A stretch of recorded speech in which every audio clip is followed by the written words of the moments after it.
guys, and welcome back.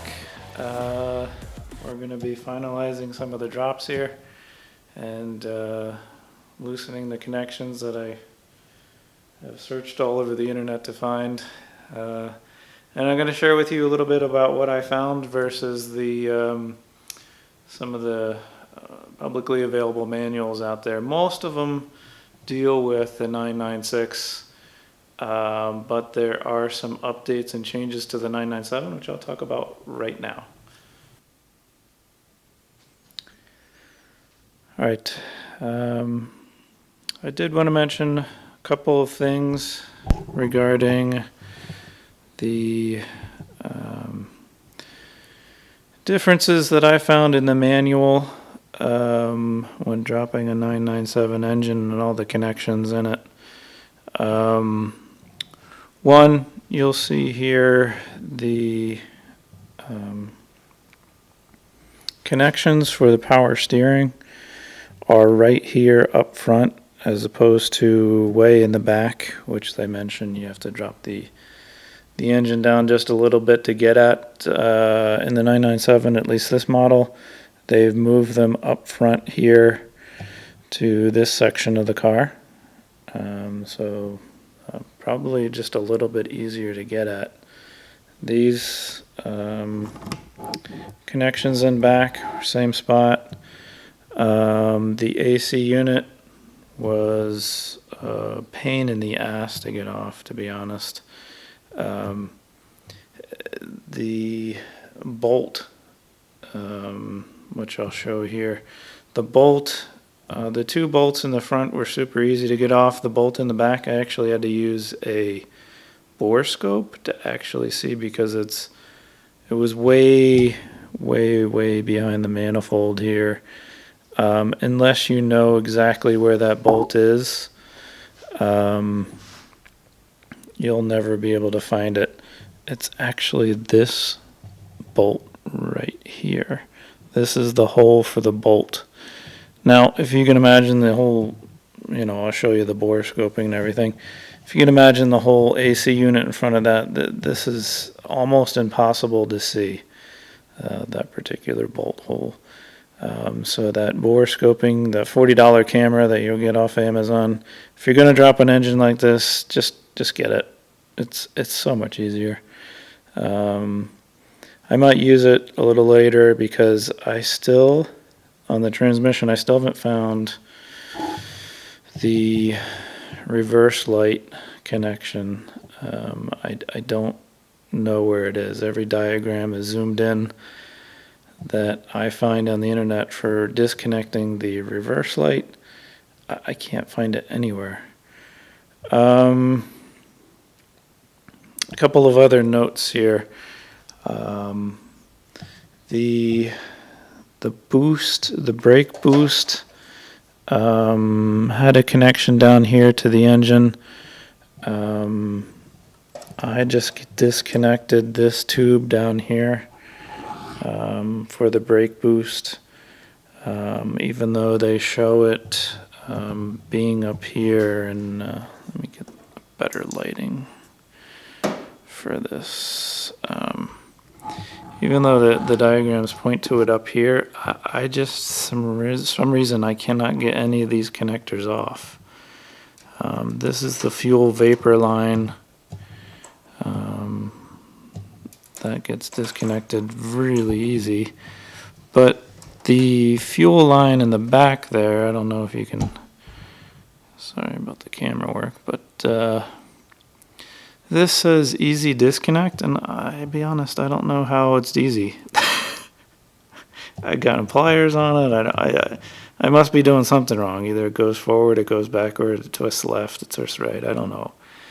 That's supposed to be a super easy disconnect. It isn't for me. I must be dumb or something. I don't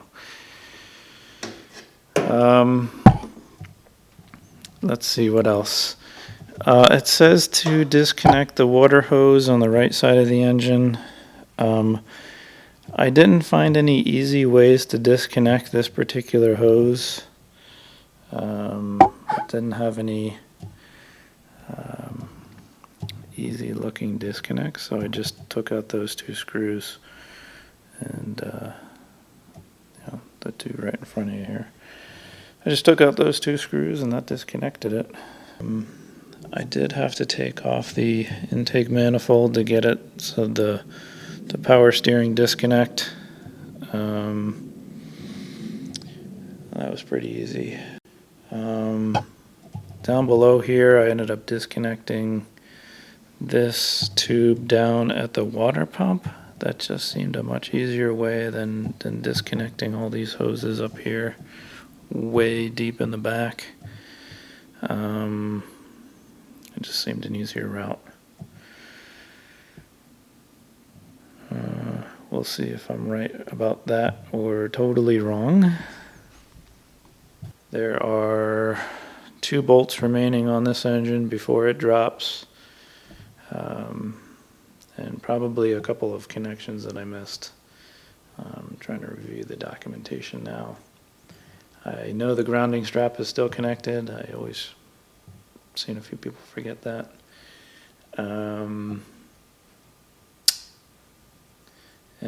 I'll make some notes here in case I missed anything in this particular video. I'm trying to stop and point it out for you about any differences between what I found in the manual, the Pelican parts drop list, disconnects, and what I found when I'm dropping the engine. And then, hopefully, once this episode is done, this sucker's coming out, and we'll get this up on an engine stand and tear it apart.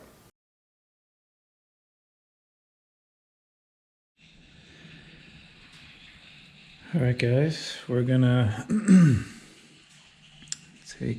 start taking apart the top of the engine here, starting by removing the air box, some of the connectors in the back there. So just to give you some perspective here on the car itself, the engine is the furthest thing back in the car. It's literally... Alright, the engine is right back here. You can see it's cylinder number 6 right in front of us. And back there is the transmission, which will be dropping with the engine at the same time. But a little perspective, the engine is basically the last itty bitty part of the car, behind the wheels even, on 911s. And you can see when the wheels are sitting upright and not pushed down because there's cars up in the air, the center of that hub basically aligns with the weight of the engine, which was the design that they put there on purpose to keep the engine as low to the center of gravity as they could make it. All right, let's get started.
Alright guys, I just want to circle back real quick while the engine's out, and so that you can kind of get an idea of what stays in the engine and what doesn't. There were a couple of mistakes that I made. One was not really understanding the quick disconnect hoses, both for the fuel line up here, which is, now that it's turned around right here, you can see on the screen there's a button right there, which is the quick disconnect for the fuel rail. But really the quick disconnect for the